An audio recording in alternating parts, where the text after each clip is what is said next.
कोल्हापूर जिल्ह्यातील निमशिरगाव एक साधं गाव, पण इथल्या एका शेतकऱ्याने घेतलेला निर्णय आज अनेकांसाठी प्रेरणा ठरत आहे. विहिरीला पाणी माझ्या कमी येतं, मग कमी असल्यामुळे मी हे जात निवडून केलेलं आहे. ऊसापेक्षा ऊस काय पाणी कमी पडलं तर ऊस वाळूनच जातो, तसेच हे नाही. ऊसासारख्या पारंपरिक पिकांपासून वेगळा मार्ग निवडत प्रगतशील शेतकरी मधुकर अडसूळ यांनी 1 एकरामध्ये शेवग्याची लागवड केली आणि त्यामधून उभी केली लाखोंची कमाई. महात्मा फुले कृषी विद्यापीठ राहुरी येथून आणलेलं शेवग्याचं बीज त्यांनी जपून ठेवलं आणि 8 बाय 4 फुटाच्या अंतरावर साधारणतः 1000 झाडांची लागवड केली. लागवडीनंतर अवघ्या 7व्या महिन्यामध्ये शेंगा यायला सुरुवात झाली. लागण केल्यानंतर बघा 7व्या महिन्यात आपल्याला उत्पन्न मिळू शकतं. 7व्या महिन्यात मार्केटिंग आपलं चालू होतंय. मग तुमचं 4-2 बंडल निघू द्यात, पण 7व्या महिन्यात हे निघणार.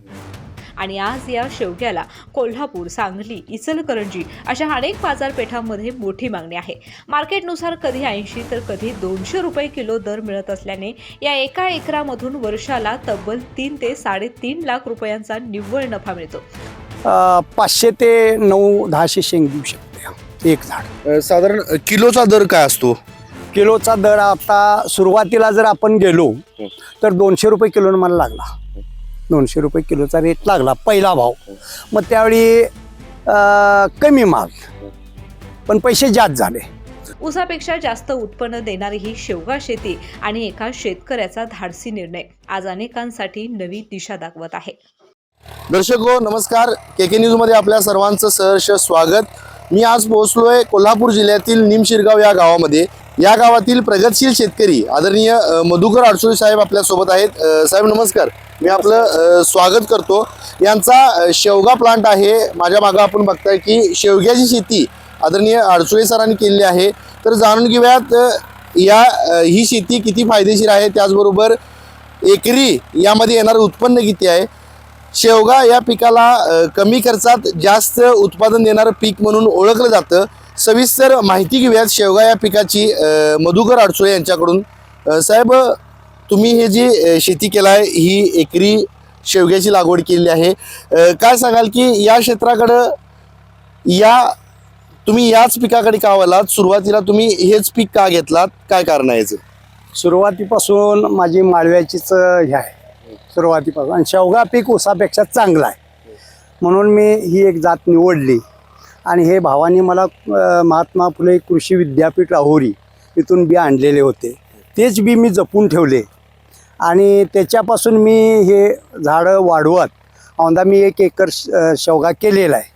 शेवग्याचं उत्पन्न चांगलं आहे आणि शेवग्याचं उत्पन्न चांगलं असल्यामुळं सुरुवातीला माल कमी निघतो. पुन्हा मार्केट चांगलं आहे. माझं मार्केट इचलकरंजी, कोल्हापूर, पुन्हा वडगाव ह्या 3 ठिकाणी माल जाऊ शकतो. आपण पाठविल तसं. जास्तीत जास्त माझं बस्तान बसलेलं आहे इचलकरंजीला. एकंदरीत सुरुवात कशी झाली तुम्हाला? आता ऊस किंवा भात ही पिकं सुद्धा करता आली असती, या क्षेत्राकडेच का वळला तुम्ही? या क्षेत्रात जरासं पॅरेलासचा पण ह्याचा चांगला फायदा आहे पॅरेलाससाठी, म्हणून जरा ह्यात मी वळलेलो आहे. आणि ह्याचं उत्पन्न ऊसापेक्षा पण चांगलं आहे म्हणून मी जास्तीत जास्त माळव्याकडे वळलो आहे. आणि शेवगा पीक इतकं चांगलं आहे की सगळ्या दृष्टिकोनातून भाजीपाल्यात 1 नंबरचा आहे. तिजी मंदी तिजी संपूर्ण दर मिळू शकतो. 5-6 महिन्याचा सीझन असतो.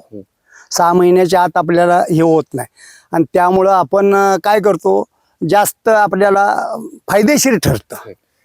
लोक म्हणतात शेवगा पीक परवडत नाही, मग खरंच परवडते का हे पीक आणि उत्पन्न आहे काय? हे पीक परवडत आहे. एकरी 3 लाखापर्यंत उत्पन्न आहे. आता ऊसाचं जर आपण करायला गेलो तर 1.5 लाखाच्या आत बाहेरच उत्पन्न असते सरासरी. मग आता हे कसं आहे, आपल्याला शेवगा पिकाचं आपल्याला चांगलं उत्पन्न आहे. 1 नंबरचं उत्पन्न आहे, चांगलं आहे. पीक आपल्याला चांगलं मिळू शकतंय, दर पण आपल्याला मिळू शकतोय चांगला. असं एकंदरीत साधारण या पिकाची तुम्ही लागवड सुरुवातीला कधी केलीत आणि कोणतं वाण निवडलात यासाठी? यासाठी बघा, लागवड त्याला माझी मे महिन्यामध्ये लागण झाल्यानंतर त्याला लागण केली की आपलं 7-8 फूट 4-5 म्हणजे 4-5 फूट उंची येत्या. मग 4-5 फूट उंची आल्यानंतर ते छेंडी मारणी असतं. छेंडी मारणी करतो आणि छेंडी मारणी केल्यानंतर ते 3-4 पानं आली, परत छेंडी मारणी, असं झाड खुटवत आम्ही संपूर्ण छेंडी मारतो. ऑगस्ट महिन्यामध्ये फुलकळी येते, पाऊस काळ नसेल तर कळी लाभते, पाऊस काळ असेल तर झडते. मग असं करत करत लाभली जर आपल्याला तर मार्केट नोव्हेंबर-डिसेंबरला चांगलं मिळू शकते. मग त्यावेळी 200 रुपये किलो जातो. आता माझा औंदा 200 रुपये किलोने गेला, आता आहे 80-90 रुपये किलो रेट.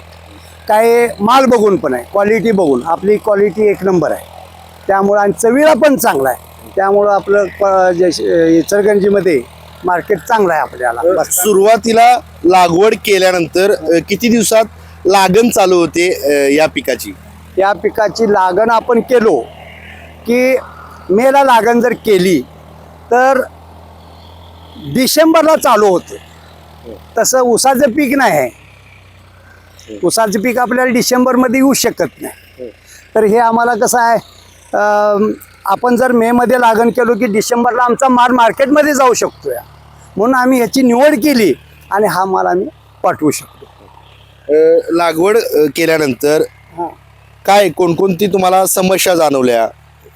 लागवड केल्यानंतर बघा, आपल्याला ह्या बागेतून फिरत असताना ह्यामध्ये कीड काय झालेली आहे, अळी काय झालेली आहे, ह्यात दिसू शकत नाही. पानावर जे काय खाल्लं तरच दिसू शकतं, पण तसं नाही आहे. आपण जर फिरलो बागेतून आणि आपल्या तोंडाला जर जाळी लागू लागली तर 100% कीड झाल्या आहेत, 100% आहे. काय कीड ह्यात झाल्या त्यावेळी आम्ही औषध फवारणी घेतो. पुन्हा त्यामध्ये हे घालतो, आपलं काय म्हणतात, चिकट धरण्यासाठी, आणि हे औषध मी वापरतो. हे औषध मी वापरल्यामुळं ह्यातली पूर्ण हे होऊन जाते कीड. साधारण किडीसाठी किती दिवसांनी डोस द्यायचा असतो? काय किडीसाठी 1 महिन्यातून 1 डोस, काय 1 महिन्यातून 1 डोस द्यायला लागतो. हां, आणि लागवड पण महिन्यातून एकदा. हां, मग हे डोस आहे, हे आम्ही कायम वापरू शकतोय. आता पाण्याचा जो पुरवठा आहे या पिकासाठी तो कशा पद्धतीने केला जातो? पाटाचं पाणी काय, कसं ठिबक काय वापरलं जातं? कोणती पद्धत फायदेशीर आहे किंवा किती दिवसांनी पाण्याचा फेर असतोय काय सांगा? ह्याला कसं आहे, एकरी 1-2 तास तरी पाणी पडावं ड्रीपला. 2 तास एकरी पाणी पडलंच पाहिजे. किती दिवसांनी? रोज 2 तास जरी पडलं तरी चांगलं आहे. आणि भूक बघून उन्हाळ्यामध्ये जरासं जास्त तापतं रान, त्यावेळी जर पाट पाणी दिलं तर ह्याला जर गारवा मिळाला तर उत्पन्न चांगलं आहे. गारवा पाहिजे खाली, आणि वर टेम्परेचर असेल तर ते पीक नंबर 1 येतं, म्हणजे चांगलं येतं. जसं की उन्हाळ्यात पाट पाण्याचं यामध्ये साधन वापरलं आणि इतर टायमाला ठिबक सिंचन वापरलं, चांगल्या पद्धतीने उत्पन्न येऊ शकतं. उत्पन्न 1 नंबर येऊ शकतंय. काय, कारण का ज्यावेळी टेम्परेचर असतंय त्यावेळी पाट पाण्याला तेवढी भूक थांबत नाही. आता आम्ही 2च तास पाडणार, नाही थांबले तर एखादं पाट पाणी मी देतो. रान चिरलंय, आता 1 पाट पाणी ढकलूया. आता परवा 1 मी पाट पाणी दिलेलं आहे याला, का तर पुढचं आम्हाला पुढे 1-2 महिने तसं जरा विहिरीला पाणी माझ्या कमी येतं. मग कमी असल्यामुळे मी हे जात निवडून केलेलं आहे ऊसापेक्षा. ऊस काय पाणी कमी पडलं तर ऊस वाळूनच जातोय, तसं याचं हे नाही. या शेवगा पिकावर किडीचा प्रादुर्भाव होऊ नये म्हणून कोणती काळजी घ्यावी लागते? हा बघा, ह्या पिकात आता आपण फिरल्याशिवाय त्याला कळत नाही. फिरायला लागतं, आत बागेतून फिरायला पाहिजे. बागेतून फिरलं की आपल्याला कीड झालेली जाणवत नाही, कीड कुठं दिसत पण नाही. कारण कीड पण हिरवीच असते, पानं पण हिरवीच आहेत, त्यामुळं काही दिसत नाही. ज्यावेळी पान कुरतडून कुठं झाड एखादी खाल्लं तरच आपल्याला कळणार कीड झाली असं. तर आम्ही काय करतो, हिच्यात आता कीड झाले जर समजायचं झालं तर कमीत कमी बागेतून सारखं आमचं येडं असतात 4-2 दिवसाला, आणि फिरतोच आपण. त्यावेळी जर तोंडाला जाळी येऊ लागली पोष्ट्याच्या जाळीसारखी तर 100% कीड झाल्या, हे आम्ही जाणतोच. असं आहे. एकंदरीत बघायला गेले तर हा जो शेवगा हे पीक आहे, हे कोणत्या जमिनीला जास्त प्रमाणात येतं? कोणती जमीन यासाठी पूरक आहे? बरोबर. आता ह्याच्यासाठी जर जमीन म्हटली तर आपण निवडली तर माळ रान चांगलं, पण पाणी भरपूर पाहिजे. आपल्याकडे पाण्याचं साधन नसेल तर माळ रानाचा काही उपयोग नाही. पाणी जर भरपूर असेल तर माळरान शेवग्यासाठी चांगला आहे, 1 नंबर. त्यासाठी माळरानात शेवगा करावं. आता माळ रानात चांगलं उत्पन्न देणार हे पीक आहे. एकरी जर साधारण आपण विचार केला तर किती उत्पन्न वार्षिक मिळू शकतं एकरी? एकरी बघा 3 ते 3.5 लाखापर्यंत जाऊ शकतं. समजा आपण जर काढणारी जर सगळे आपले हे असले व्यवस्थित काढून माल क्वालिटी बाद जाड तर 3 ते 3.5 लाख रुपये एकरी उत्पन्न आहे. मग आता कसं होतं, मला आता जरा पाणी कमी येतं, त्यामुळं माझं जानेवारीपासून उगाच जीव जगवण्यासारखं असतं. हे जपलं पाहिजे, ह्याला मुलापेक्षा बी जास्ती जपतो मी ह्याला. काय रोज मग 1 दिवस आडानं का 2-3 तास पडना, पण पाडू शकतो मी पाणी. बोरचं पाणी पडतं थोडंसं 1 इंच, तेच पाडायचं, मग सिंगल फीजनं उपसायचं आणि तेवढं 1-2 तास येळभर 3 फीजनं पाडायचं बोरचं आणि सिंगल फीजनं उचलायचं. एवढं मी हे करतोय. आता जसं की तुम्ही म्हणला की एकरी 3 ते 3.5 लाख यामधून उत्पन्न मिळतं.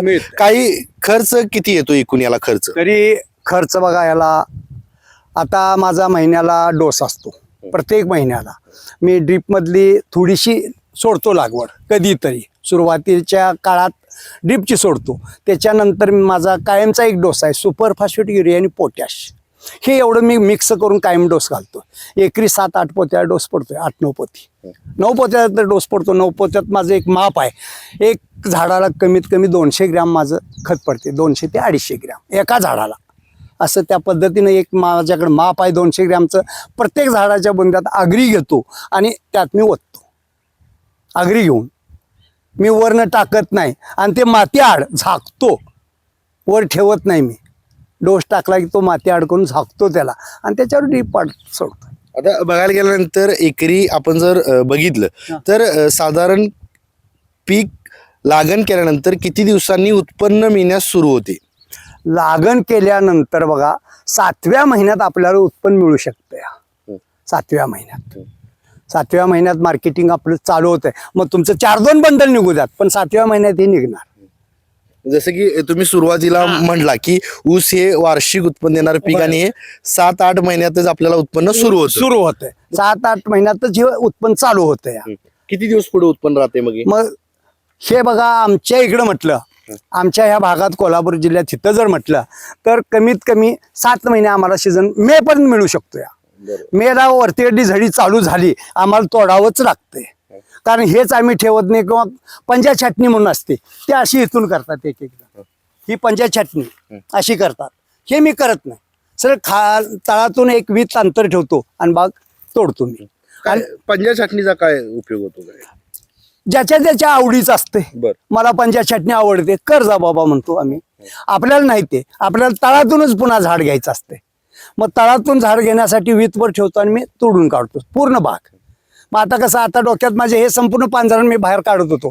औंधा मी नाही ते काढणार, फक्त मोठं तेवढं मी बाहेर काढणार आणि बारीक फटातनी टाकणार आणि रोटर मारणार. आता जर आपण बघितलं तर वार्षिक खत असेल, पाणी असेल किंवा तुमचा औषधांचा डोस असेल, हे जर वजा केलं तर किती रुपये आपल्याकडे राहतात? तरी वजा केलं तर आपल्याकडे 2 लाख रुपये तर राहू शकतात. म्हणजे साधारण बाहेर गेले तर वार्षिक एकरी 2 लाख निव्वळ नफा आपल्याला मिळू शकतो. 2 लाख रुपये नफा मिळू शकतो. या शेवगा शेंगेचा दर हा कसा ठरत असतोय? शेवगा शेंगेचा दर बघा, सुरुवातीला माल कमी असतो. आपल्याकडं माल कमी असतो त्यावेळी रेट जास्त असतो, आणि ज्यावेळी आपल्याला माल वाढत असतो त्यावेळी 5-10 रुपयानं दर खाली येतो, पण पैसे तेवढेच होतात. असं आहे त्याचं. माल वाढला पैसे तेवढेच झाले, कमी माल होता त्यावेळी पैसे तेवढेच झाले, असं होतं दोन्ही. आणि समजा एखादी मंदी पण येऊ शकते, कधी 10 रुपये किलो बी एक वेळा होऊ शकतो, 20 रुपये किलो बी होऊ शकतो, आणि राहायला तर 60 रुपये पण राहू शकतो. त्याचं काय सगळं हे अवकवर आहे. आपला कुठला तरी माल आला 5-10 रुपये कमी येणार मार्केटला, आणि जर नाहीच आला तर वाढणार पण. शेवटी मार्केटवरच अवलंबून आहे आपल्याला मार्केट कसं 3 ठिकाणचं आपल्याला मार्केट मिळू शकते मला. आणि माझं जास्तीत जास्त बसले, माझं अगोदर पाहता जवळजवळ 30-37 वर्षी मी माळवच करतोय. आणि 37 वर्षामध्ये माझं हे सगळं इचलकरंजीलाच मार्केट माझं बसलेलं आहे. साधारण एकरामध्ये हा. शेवग्याची किती झाडं बसतात हो? एकरामध्ये जर आपण 8x4 वर जर लावलं 1000 रोप बसते एकरी. 1000 ते 1100 अंदाजे, म्हणजे माझ्या हे ना 8x4. आणि मग एकेकांचं कसं असतं 10 फुटाला लावूया, 10 फुटाच्या यानं कमी बसणार, किंवा 5 फूट अंतर केलं कमी बसेल. आपल्या लावण्याच्या अंतरावर आहे हे सगळं. माझं 8x4 वर आहे. आता जे लावलंय हे मी 8x4 वर लावलंय. झाडातलं अंतर 4 फूट आहे आणि फट आहे माझा 8 फूट रुंदीचा. ह्यात माझं ट्रॅक्टर बसतं, सगळं बसतं असं आहे. बघायला गेलं तर साधारण एकरी 1000 झाडं आपण लावलेली आहेत. साधारण एका झाडाला किती किलो शेवग्याची लागण होते वर्षभरात? किती किलोचं असं काय सांगता येणार नाही, तरी पण बघा एक झाड कमीत कमी 500 ते 900-1000 शेंग देऊ शकते एक झाड. साधारण किलोचा दर काय असतो? किलोचा दर आता सुरुवातीला जर आपण गेलो तर 200 रुपये किलोनं मला लागला. 200 रुपये किलोचा रेट लागला पहिला भाव. मग त्यावेळी कमी माल पण पैसे जास्त झाले. नंतर माल वाढत जातोय. आज माझा वाढला, उद्या दुसऱ्याचे 4-2 मंडल वाढतात, परवा तिसऱ्याचे वाढतात, असं वाढतच जातो. तसं ते मग 5-10 रुपयाने खाली येतं दर. पण मार्केटचे पैसे चांगलेच होतात शेवग्याचे. ज्यावेळी माल वाढतो 100 रुपये किलो 150 रुपये किलो जर असेल आणि आपला जर माल वाढला तर पैसे जास्त होतात. 20-25 हजार पट्टी होते. असं आहे. एकरी मी आठवड्यातून 2 वेळा काढतो 1 एकरामध्ये. एक माझं सोमवारी काढतो, मंगळवारी, आणि गुरुवार काढून शुक्रवारी. माझं इचलकरंजीतच बसताना बसलेलं आहे.